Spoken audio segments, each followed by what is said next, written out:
And now to the story of a man who was in the stands and witnessed the moment Trump was shot.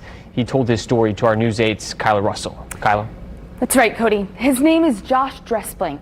He lives not too far from where the shooting happened, but his family lives here in Indiana. I spoke to him within hours after shots rang out in that Pennsylvania field.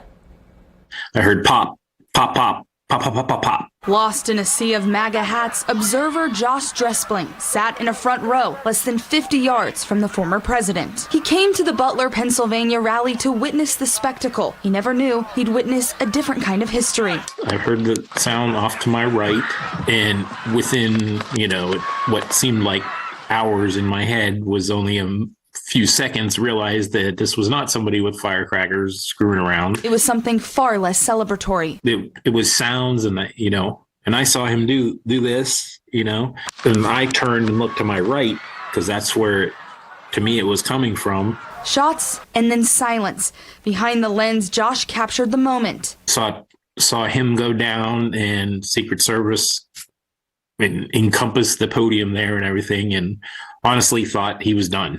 He was down. He went down, and everybody's like, they shot Trump. Simultaneously, attendees used what they had to find safety. When shots fired and everything, everybody dropped to their knees or on all fours, and boyfriend, girlfriend, husbands, wives, parents, and children are, huddling each other down on the ground, when shots are fired, kind of thing, like you'd see in a movie. Josh specified it would be a horror movie, with only one word to describe it. Silence, eerie silence.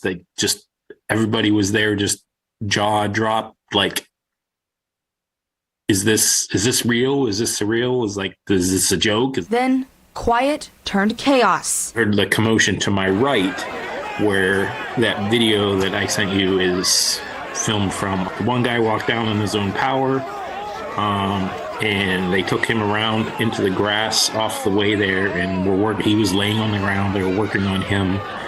I don't know the extent of his injuries or anything, but then they eventually did load him into an ambulance. And then came the aftermath, moments etched in memory.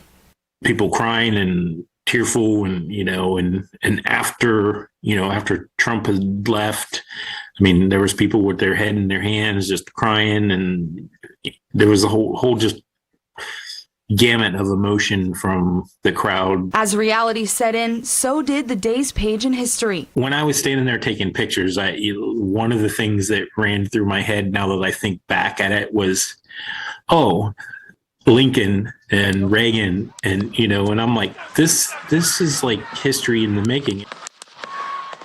As Josh learns more about exactly what happened, he's hopeful the day will serve as a wake-up call and remind everyone that violence is never the answer.